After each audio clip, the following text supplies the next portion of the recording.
How many discounts does USAA Auto Insurance offer? Too many to say here. Multi-vehicle discount, safe driver discount, new vehicle discount, storage discount, legacy. How many discounts will you stack up? Visit USAA.com/auto discounts. Restrictions apply. Oh, you ready for this? Eeny Meeny, a Hulu original, now streaming. Eeny Meeny. There's a casino job in just a few days. $3 million. You get right to it. From the guys who wrote Deadpool. Your boy's a liability. X. Is he though?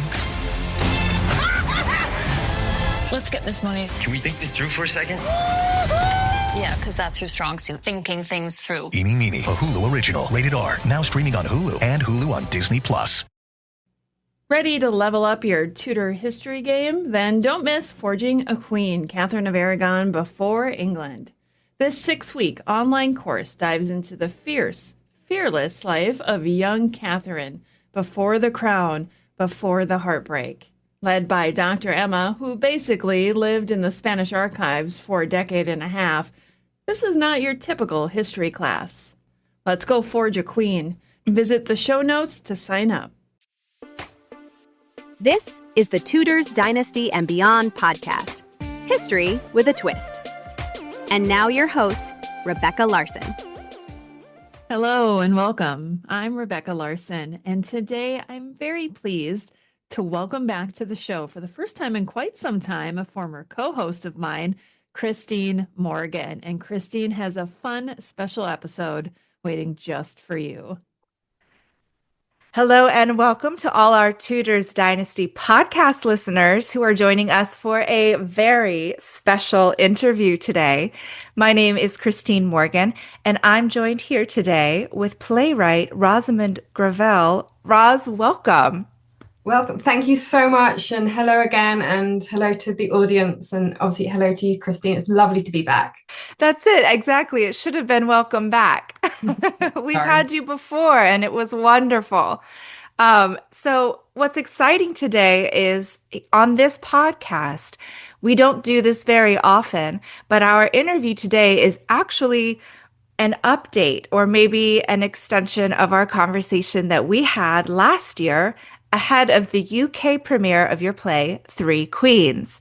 And just as a refresher for our listeners, in that play, it was a hypothetical conversation between Queen Mary I, the Princess Elizabeth, and Lady Jane Grey on the eve of her execution. So is this sort of a topic that was cathartic for you to dive into? Maybe something you wanted to play out as a conversation turned reality? Absolutely. When the play came to me, I had always wanted to do an Elizabeth play because from a very early age, I'd been a Princess Queen Elizabeth fan. But going into her, and then Six was coming up, and it was all about the wives again and looking at the wives in a different light. And I was looking at Elizabeth and I thought, there hasn't been so much on sort of when she was sort of just about to come to the throne. I know we've got Becoming Elizabeth now, and that's out there, but when I was the genesis of the play, there wasn't too much. And then I thought, wow, what about the women around her? And she's always been in conversation with her sister Mary, and there wasn't so much about Queen Mary's short reign, or if there has been, it's sort of been bits and bobs, and she's always been the baddie. And then when I did my research, you go well, actually, Mary had this personality. She was kind, she was giving, and the actions that she did sometimes were really generous and really lovely. But then there was the section that they had their cousin, Lady Jane Grey, and obviously not very good, and she was around, and it was just sort of well, these three different women all together in different ways, in different positions, and different kind of stances, kind of all were around together. And I just thought, wouldn't it be wonderful if they all came together at this point? And that kind of came there. And then it was COVID, and then it was sort of it's very intense, very dark, and that one night of how they could all come together would maybe be when Jane is about to die, and could there be a conversation had between the three of them? And they took so much different stances. Elizabeth survived for so long, and to do that, you may not have to be the nicest person, or you may have had good stances, but do you hold on to those? Do you hide them before you're in power? And then Queen Mary, who's always been very, before she was queen, very strident in her views, and this is what I'm going to do. There was nearly civil war between her and Edward. And, and then she gets into power, and then you have Jane Grey, who's still with the Protestant faction, and she never gives up her position. She's so strong to the end. She isn't this weak and feeble woman, sweet martyr that a lot of history has portrayed her as. You've got to have real guts, especially when you're only 16, 17 to do that. So I wanted to bring these really interesting personalities in different stages of where they are and bring them together.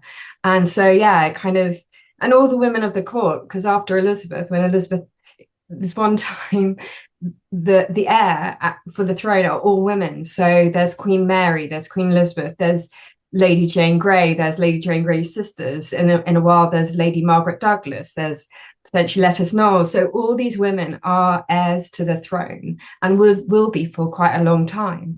And it's such a interesting point of history. And I thought, just wouldn't it be wonderful that these three women who've got power in that time, real power, not just as a regent, but real regnal power, and how they come into it, how they feel for it, and how they circle it as well, because we've all had Henry and lots of things about Henry VIII and how the different men circle the power with him and the wives around him. But what does it mean for the women to really circle real power? And maybe the other characters in the play, like Cardinal Reginald Pole, you have one of their other cousins, and Robert Dudley.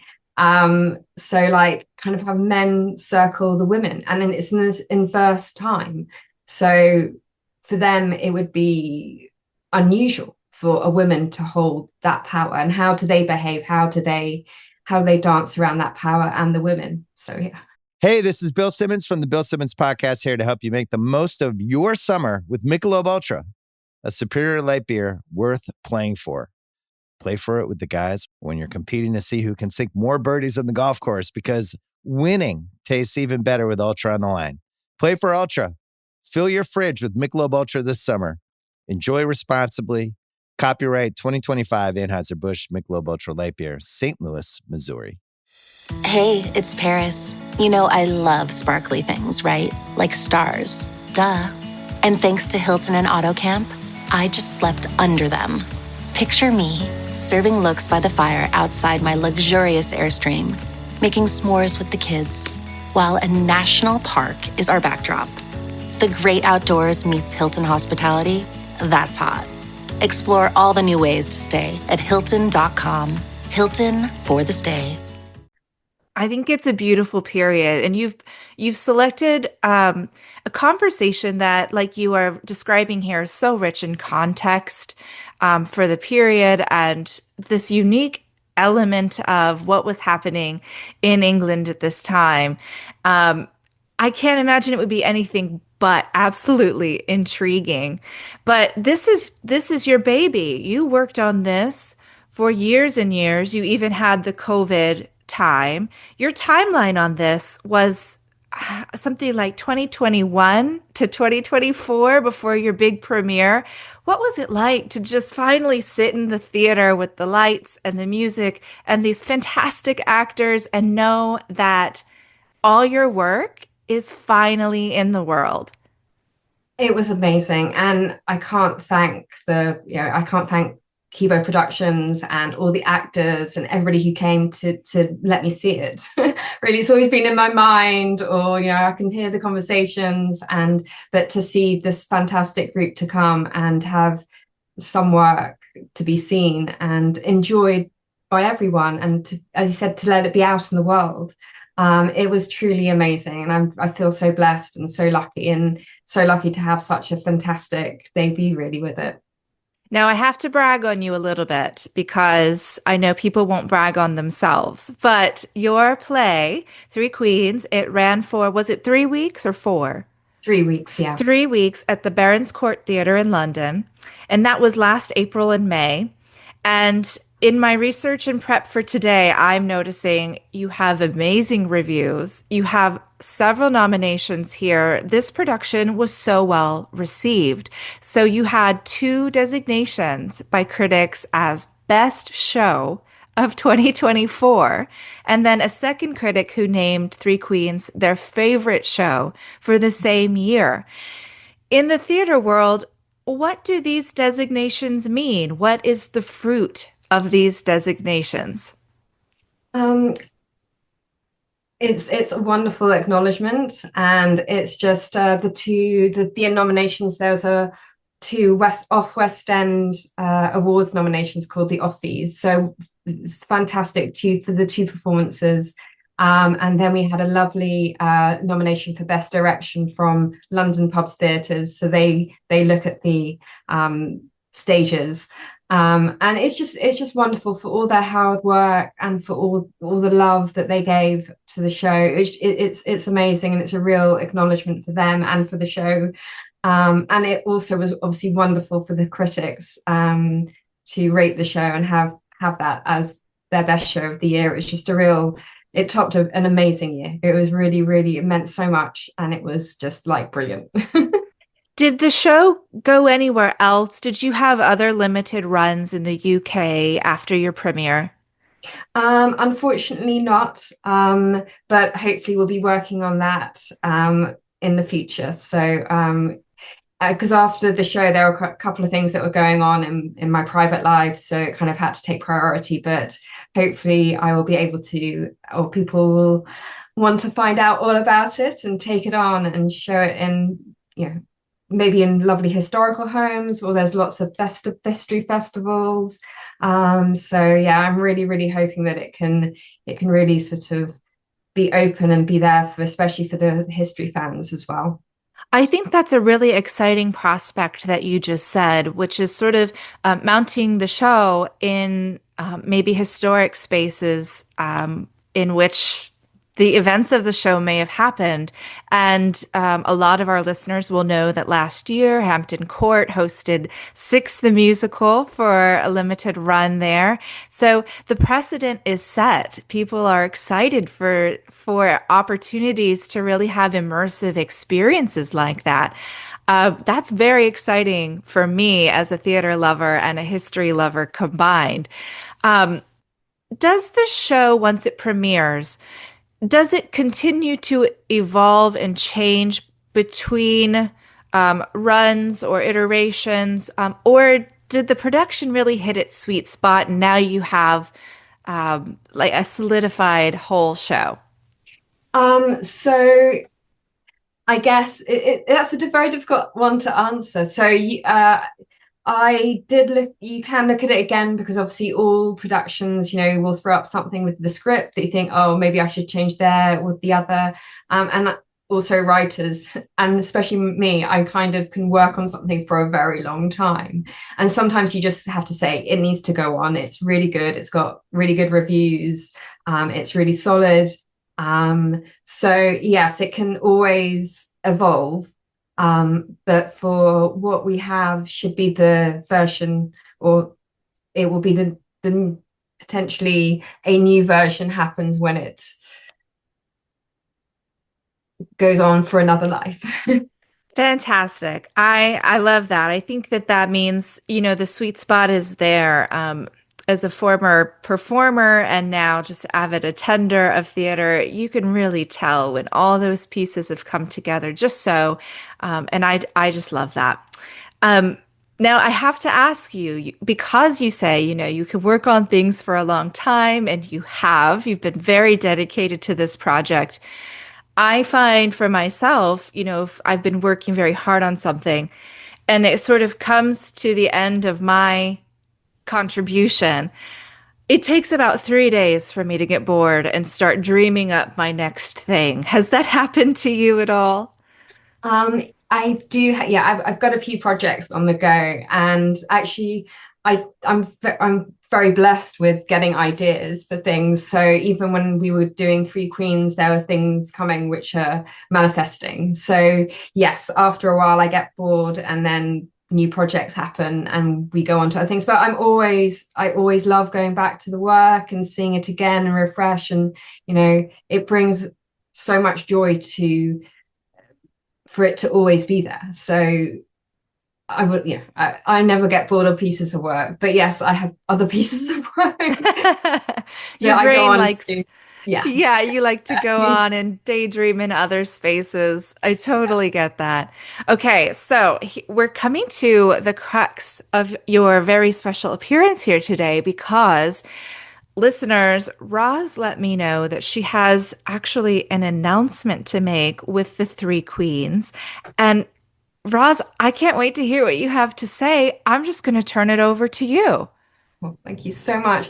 So, really exciting news that the Gamut Theatre in Harrisburg, in Pennsylvania, have decided to put on Three Queens for a very strictly limited run. It'll be part of their Stage Door series. And yeah, so it's coming to America. It's having its American premiere from the 19th to the 21st of September.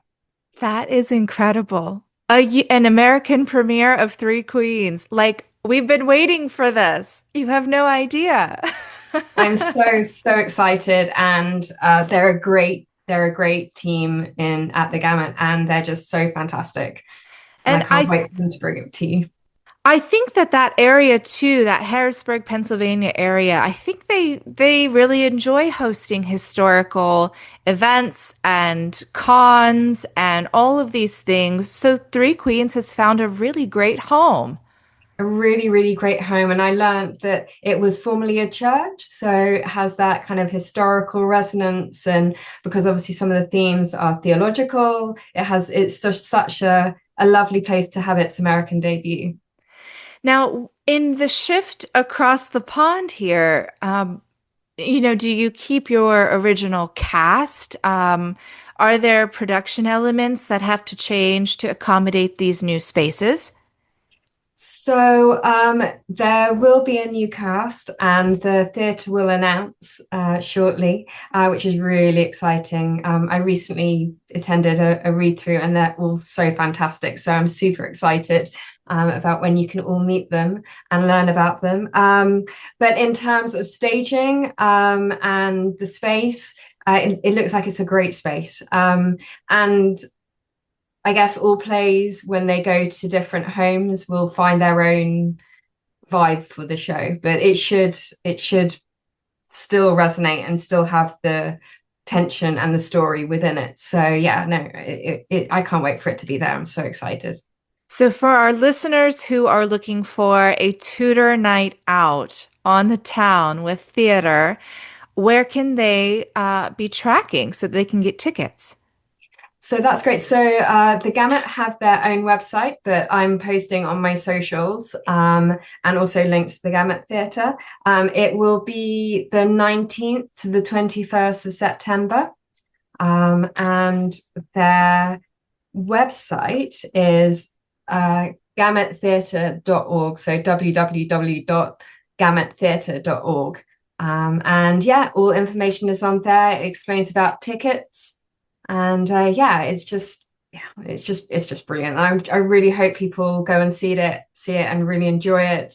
And yeah, I can't. I'm so excited to bring this to the theatre, to the Tudor people and everybody who enjoys that era. Yeah, as you said, it's like that resonancy of like when we read the history and get really excited by the characters, and then like we can potentially see them happening in their thoughts and their actions and just kind of get that spark. So yeah, I'm super excited for everyone. And will you be able to actually come here as well and see the fruits of this labor on this side? I would love to. I'm still in the process of planning that, but if that happens, I will let everybody know. I understand if it's not possible, there will be a way potentially for me to appear. So I may make a virtual appearance if I'm not, but I'm really looking into it, and I really hope to come. Really, really exciting news. I can't believe you've announced it here. I'm thrilled. I'm thrilled to learn this news with you and to share it with all our listeners because there's finally an opportunity for us to have a little Tudor fun in the States. Absolutely. I'm so happy. And I'm so thankful to you guys for letting me come here and allow your listeners to know, and you be the first people to be able to announce it. So I'm just I'm thrilled as well. So thank you so much, everyone. My goodness. Well, listen, to our listeners who decide to go out to Pennsylvania and see this production, please, please let us know what you love and how your evening went. Post about it. We are so excited when we get these opportunities to share production and art between our areas here. And it doesn't happen nearly as often as we all wish. So this is a very huge opportunity for us here to participate and to support you and to support the cast and the theater. Really great. And I hope that we see some of those kinds of posts and reviews coming in on our side too, and we'll share with you. Oh, that would be awesome. Thank you so much. And also, can I just say just a huge thanks to the wonderful Karen Rouge, who is directing the play as well. She's just like super awesome. So I just want to say thank you. And also, she's going to be doing a wonderful job. So she's going to make it brilliant for everybody. So yeah. Fantastic. Thank you so much to the team who are putting this all together and making it possible. Well, Roz, I'm so glad you came. Thank you for being here. And thank you so much for having me. And thank you to all the audience as well. Thank you. Absolutely. We'll talk to you soon, and maybe we'll see you soon. Hope so. Thank you so much again. Thanks for listening to Tudors, Dynasty, and Beyond. If you enjoyed the episode, please take a moment to follow or subscribe wherever you're listening so you never miss a new release. And if you loved it, leave a quick review. It helps more history lovers find the show. Want to support the podcast and get bonus content? Head to patreon.com/tudorsdynasty. You can also find the link in the show notes of this episode. Join the conversation with Rebecca on social media at Tudors Dynasty. This episode is brought to you by FX's Alien Earth, the official podcast. Each week, host Adam Rogers is joined by guests, including the show's creator, cast, and crew, in this exclusive companion podcast. They will explore story elements, deep dive into character motivations, and offer an episode-by-episode behind-the-scenes breakdown of each terrifying chapter in this new series. Search FX's Alien Earth wherever you listen to podcasts.